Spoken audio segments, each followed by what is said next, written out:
OC. Viewer discretion is advised. Incoming transmission in 5, 4, 3, 2, 1. What's going on, guys? Welcome back to Outcasted OC here on a different kind of setup for me today, just because, yeah, I'm having a bit of trouble with my computer, but, I've got to get the review out regardless for you guys. So, if you see a bit of wobbling, I am actually holding the camera manually. This is the commitment that you get from Reset Outcasted OC when it comes to NXT. I am that determined to get a review out for you. So let's just get straight into it before my arms start to fall off, shall we?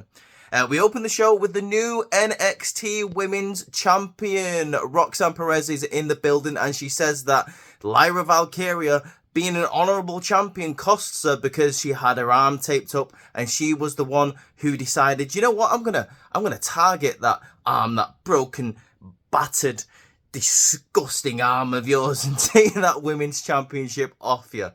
She didn't exactly say that, but I just thought I'd add a couple of words just because, why not?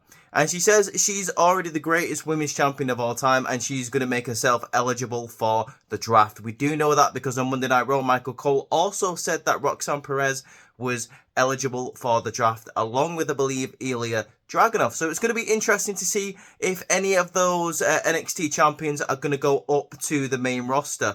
I'm going to say yes, because, WWE don't usually do those kind of things where, if they don't mention it, then it probably isn't going to happen. But if they do mention it, then it is going to happen. Lyra Valkyria comes out and says, is this what we're getting already from our new NXT Women's Champion? You going already? You leaving? You literally won the championship and now you're going to roll up to Raw or SmackDown? You think you're too good for NXT? I want my Women's Championship rematch tonight. Tatum Paxley runs out and kind of tries to dissuade Lyra Valkyria. And Lyra says, listen, I'm sorry what I said after the match at Stand and Deliver, because she said to Tatum that, she's a different person. She's got a different attitude. She says, I'm sorry for what I said at NXT Stand and Deliver, but I'm fine now. I'm me now. Tatum Paxley goes, are you really? And then attacks Lyra. She attacks Lyra and throws it into the steps. I don't know what the motivation is for Tatum Paxley. Maybe she doesn't like the person who she saw. Maybe because she saw Lyra as a hero, she doesn't like Lyra Valkyria anymore. Who really knows? Bit of a random way to kick off the show, to be honest with you. But let's carry on. After Tatum Paxley comes out, we do get a segment here where Natalya comes out and confronts Roxanne Perez and says, you've been rude lately. Rude. Yeah, that's the word I would describe how Roxanne Perez has been lately, Natalya. Rude. Anyway, she challenges Roxanne Perez to an NXT Women's Championship match later on tonight, which we do get, and we'll talk about that in a little minute. But speaking of championship matches, we're getting another championship match later on tonight. Nathan Fraser and Axiom are getting their rematch for the NXT Tag Team Championships, and my question is, why? They lost, and now they're just getting a rematch handed to him. Apparently they was able to convince Ava to give him a tag team rematch, which I thought was interesting, but I'm sure we'll talk about that match in a little while. We now go to something absolutely amazing and absolutely devastating, depending on whether you love Chase U or you don't. So Chase U are celebrating what happened at NXT Stand and Deliver. They were the winners of that massive 6-woman tag team match. They give Fallon Henley and Kalani Jordan honourable certificates on winning that 6-man tag team match. JC Jane interrupts the party and says, Andre, I'm going to tell Thea Hale the truth. You talk about your, rebellious stage, you becoming an adult, you being a dick, basically, to Andre Chase, you know, the professor. Why do you think I had to come in and save Chase U in the first place? You know what really happened? It wasn't really Andre's gambling debts. It was yours. Do you know what happened at the Great American Bash when you went on to get beaten by Tiffany Stratton because Andre Chase threw in the towel? It was because he made a massive wager against you winning that match. But no, you were weak and he had to throw in the towel. Thea Hale says, is this true, Professor? And he admits that it's true. So after all that time, we find out why Chase U was in so much trouble with the D'Angelo family. It was because Thea Hale couldn't beat Tiffany Stratton and Andre Chase threw in the towel. Absolutely devastating news for Thea Hale. But I don't know where we're going to go from here, but it's going to be interesting to see how she bounces back from this information, guys. Let's move on to the tag team match that we're getting next. We are getting the team of Fallon Henley and Kalani Jordan taking on Kiana James and Izzy Dame. Kind of a rematch from NXT Standard Deliver. Again, I mean, I suppose we're getting another one without Thea Hale and JC Jane involved. There's nothing really much to say about this match, to be honest with you. Fallon Henley ends up sacrificing herself, getting hit with the 401k to save Kalani Jordan. I'm actually glad that Izzy Dame and Kiana James won this match. I feel like they need this a little bit more. Kalani Jordan has a lot more time to grow on this roster, and Fallon Henley is doing very well in the singles division, so they don't need a tag team victory. Whereas Kiana James does need the victory. Like, they try to build her up. She's potentially one of the winners of the Women's North American Championship that got announced at NXT Standard Deliver, as is Fallon Henley. So it's going to be interesting to see where some of these women are going forward later on in this year, because I kind of have my favorites to win the NXT North American Championship, but I want to see where it goes, just because you've got a lot of people there in that women's division who aren't at the level of, let's say, a Roxanne Perez and a Lara Valkyrie, you know, where you could see them in the main event, like, you know, for the NXT Women's Championship. But a mid-card Women's Championship can do a lot, can do a hell of a lot for people's confidence, to get them better in the ring, to give them time to get better in the ring. So only time will tell who will capture that NXT North American Women's Championship, guys. Coming up next on the show, we do get a hype package for Javon Evans. I believe the first time that we saw him was in the NXT Men's Breakout Tournament. And apparently he's been doing some good work on NXT Level Up. I don't capture that. Well, I say every week, I say ever, to be honest with you. But this hype package may be interested to see what he's going to be doing for the next couple of months in NXT. He's going to be taking on Scripps of OTM. I've wondered where they've been for a long time, to be honest with you. You get Scripps here saying, you know, he's going to... Apparently, Javon Evans has got hops, he's got bounce, like, you know, he's going to fly tonight. Scripps turns around and says, yeah, he's going to bounce all right. Jada Parker says they're going to make it 2-2 tonight because she's got a match later on with Brinley Reese. So hopefully she can pick up the victory there. Only time will tell. But now we do get Javon Evans versus Scripps. This is a very, very good match for Javon Evans here. I really enjoyed what he brought to the table. A lot of high-flying maneuvers here. Obviously, you got a great dance partner there in Scripps because he also brings the high-flying capability.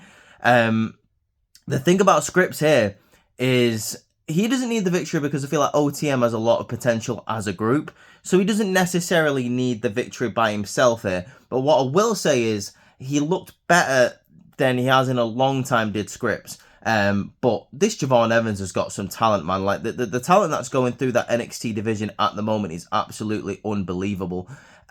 He wins the match kind of. He looks like he's going for one of the for the prettiest moonsault ever that Tiffany Stratton does. But he ends up hitting this kind of like splash, like as he like spins through midair. Looks absolutely beautiful for the 1-2-3. He gets out of there just before that the rest of OTM can get there and beat him down. We now go backstage to the NQCC, the No Quarter Catch Quarter Catch Crew, where they're talking about Damon Kemp appearing at GCW Bloodsport, along with Shayna Baszler. He had a, I believe it was like a, I don't know what it was, to be honest. It was, I didn't see it. I think it was like a submission, like hardcore match or something like that. He had a black eye, and he said, no matter where we go, the No Quarter Catch Crew hold themselves to a high standard. And he faced a lot of tough people there, but that didn't stop him from getting the victory. The D'Angelo family walked past, you know, Stax, Luca Crucifino, and Rizzo. The absence of Tony D, he is not there tonight. They set up a tag team match for later on tonight. Two of the members of the No Quarter Catch Crew versus Channing Stax Lorenzo and Luca Crucifino. So that's going to be interesting to see who comes out with the victory there, who needs the momentum more. The No Quarter Catch Crew or the Tony D'Angelo family. God, I forgot their name instantly then. Like, I don't know how. They're one of my favourite parts of NXT. God damn it. I'm sorry, Tony. Don't make me sleep with the fishes, okay? Moving on to a segment that I unfortunately have to talk about is the Ridge Holland segment, just because, oh, this is just getting a little bit sad at the moment. Like, you got Ridge Holland saying, oh, he attacked Joe Gacy at the pre-show of NXT Standard Delivery. He didn't really mean to do it. Joe Gacy comes out and basically says, oh, yeah, it must have been really crap to, you know, once upon a time be a wrestler and then being on a panel and then not anymore, it must really annoy you.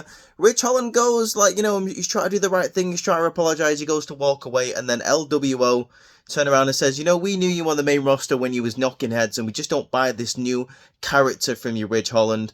He goes to storm off again, and he ends up slamming the door into, I believe it's Cruz del Toro, which makes Joaquin Wilde angry and makes him want to face Rich Holland next week. So Rich Holland is not retired, obviously. That segment and that storyline didn't go on for too long, and now he's got the ire of Joe Gacy and the LWO. I do not care about this storyline. Please find someone who does care about this storyline. Like, I will give you a medal, please. I don't know. We go on next to the NXT Women's Championship match, Natalya versus Roxanne Perez. This match is actually pretty solid. Maybe I was in the minority that actually wanted Natalya to win because people know how I feel about Roxanne Perez. You know, I'm not the biggest fan of her in the world, but like, she had a great match at NXT Stand and Deliver, and this was a pretty solid match as well. Natalya goes for the sharpshooter. Roxanne Perez manages to make it to the outside. Natalya follows her out, you know, to try and get her back in the ring. She throws Roxanne Perez back in the ring, but as she's getting back in herself, she gets kicked in the back by Lola Levice, which obviously distracts Natalya. Natalya goes to get back in the ring. She gets hit with pop rocks for the 1, 2, 3. Roxanne Perez retains the NXT Women's Championship. Now, obviously the draft is in a couple of weeks. Is she losing that title before she goes up to the main roster, or is she taking that title up to the main roster with her, pulling double duty for a little bit, and then, you know, maybe dropping it at a later date? Or we do know that NXT Spring Break is coming up, so is she going to be dropping it there to a new challenger? Who knows? Later on, we see Lola Vice getting asked, you know, why she attacked Natalya. Basically just because she doesn't like her, and she is trying to make herself, like, known in the women's division. Natalya attacks her, should I say, and yeah, it looks like we're going to be having a bit of a Lola Vice feud in a couple of weeks, because we're not having it right now, because for some reason we're getting Sol Ruka versus Lola Vice next week, even though it was Natalya that attacked her. But then she has a bit of a confrontation with Sol Ruka later on in the locker room. Who knows? We now go on to the next match, which is the Tony D'Angelo family versus the No Quarter Catch crew. Who are the members of the No Quarter Catch crew that they're facing? Well, it is Damon Kemp and Miles Bourne, an interesting team. Miles Bourne is a very good wrestler, by the way. Damon Kemp speaks for himself. I really love the ambulance match that he had a couple of years ago with one of the Creed brothers. But in this match, it was one of those matches, like I said, where both of them kind of need the momentum. Obviously got Damon Kemp there, who is the Heritage Cup champion. We need to keep building up that faction, maybe getting him an NXT Tag Team Championship match down the line. And also the Tony D'Angelo family really need a victory after what happened at NXT Stand and Deliver. At the end of this match, sorry, Mel, guys, if you can't hear, I am ill. We get a victory here for the Tony D'Angelo family. I don't know whether they're going to go with No Quarter Catch crew. Hopefully they keep building them up, like I say. This match isn't really anything to write home about, really. It's just to basically get the Tony D family on TV while Tony D'Angelo is away on vacation, apparently. And obviously, with the No Quarter Catch crew being there, it makes for a good tag team. Damon Kemp tries to get involved in this match to a massive fail. He also gets thrown out of the ring. And like I said, the Tony D family pick up the victory. This week of NXT really did feel like a bit of a filler week, just because you're coming out from a Stand and Deliver. They try to reset the chessboard of like who's going to be the major players heading into 2024. Yeah, like nothing really felt consequential in this night. So unfortunately, we didn't really see much like up until in this show, really, apart from the women's championship match, which was pretty decent. Nothing really to write home so far about NXT. After this match, though, the night starts to pick up a little bit, because we do get a segment here from Obafemi, basically coming out to say, you know, there's no denying how good Josh Briggs and Dijak was at Stand and Deliver, but I am still the North American champion, and I will be the North American champion for a long, long time until someone comes and takes this title from me. And then we get a surprise. Ivar is on NXT. Ivar comes to challenge for the NXT Championship. He was watching that NXT North American Championship match. I called it the NXT Championship, but it's the North American Championship. He was watching that match and he felt jealous that he wasn't involved, that he wasn't part of the Meat Fest. I said the Meat Fest, he didn't say that, but I wish he did.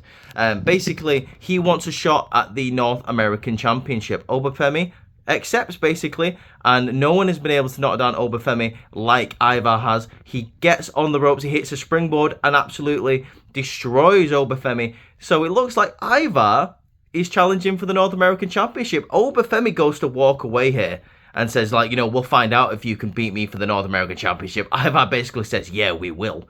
Obafemi, goes to hit him. Obviously, they start fighting, and like I said, Ivar just hits a really cool springboard shot here.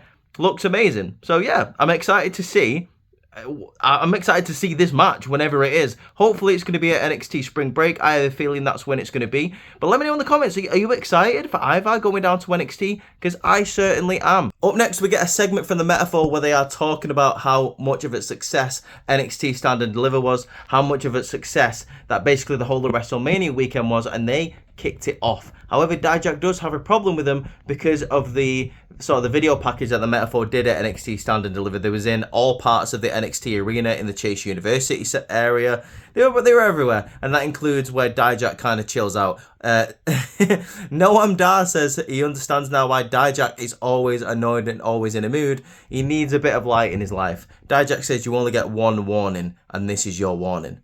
Which was strange, because next week is going to be Dijak versus Noam Dar anyway. So that warning, did it really mean anything, I suppose? Again, guys, a bit of a disappointing segment here in NXT this week where we get Jada Parker versus Brinley Reese. This was basically just to get these two women on the card, to be honest with you. I have a feeling that Jada Parker is going to be a major player in the new NXT Women's North American Championship scene. This was basically here just to get, like I say, both women on the card and get Jada the victory. Nothing really happened in this match. That is it. At least OTM got the victory back, I suppose. So moving on to something a lot more interesting is the NXT Tag Team Championship match. The rematch from Stand and Deliver, Axiom and Nathan Fraser versus Baron Corbin and Bron Breakker.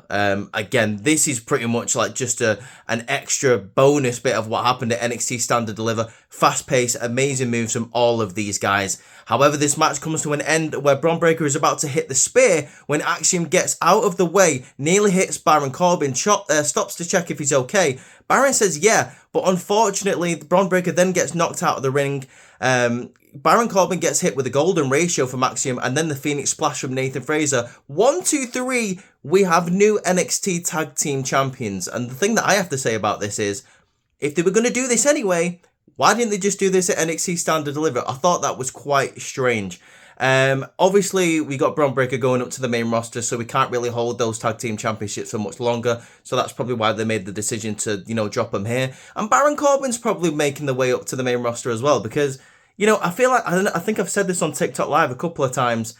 I would love to see this new character that Baron Corbin's got on the main roster. But let me know what you think of that in the comments. Was it a strange decision for you as well? But now for me, we come to the weirdest segment of NXT this week. We get the Trick Williams segment where he's coming out and basically giving Carmelo Hayes flowers for, if it wasn't for Carmelo Hayes, I wouldn't be here. And I feel like this is kind of like a reoccurring theme for these past couple of nights in wrestling, where every single person who has faced like someone at like a pay-per-view has come out and give the opponent flowers. Cody did it to Roman.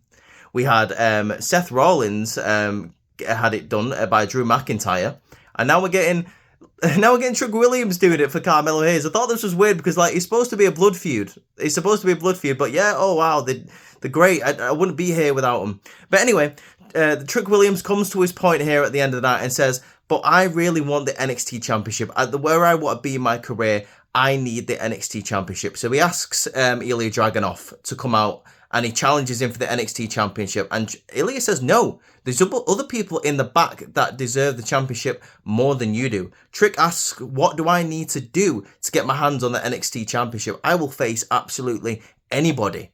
And Ilya Dragunov says, do you know what? I will give you an NXT Championship match. He changes his mind immediately. And he says, night 2 of NXT Spring Break. But Trick, if you lose this match and you don't capture the NXT Championship, then you need to leave NXT. And Trick Williams' response to this is, if I can't beat you, I don't deserve to be in NXT. and they go to shake hands, and they do shake hands, when Carmelo Hayes attacks Trick Williams from behind and challenges him to a steel cage match next week while he's holding up the NXT Championship. Why did he do this? I wanted it to be a one and done match between him and Carmelo Hayes, to be honest with you. I didn't think this needed to be maybe like 2 or 3 matches. I feel like these kind of matches need a one and done kind of thing going on. But yeah, it's going to be interesting to see how they do this match next week in the steel cage. I wouldn't mind a banger for NXT to review, to be honest with you, and hopefully my computer will be back up and running. I do apologise again, guys, for the setup this week. It's been absolutely awful. It's probably been the worst setup I've had for an NXT review, but I just really wanted to get it out for you. But what did you guys think of NXT this week? Let me know in the comments. If you enjoyed this video, or if you want to keep on supporting the channel, thank you so much for all the support over WrestleMania weekend. Please hit the like and subscribe button. Go follow us on X and Twitter. Go follow us on Instagram and on TikTok at Outcasted OC. But for now, guys, take care. Peace out. And I apologise for the setup again.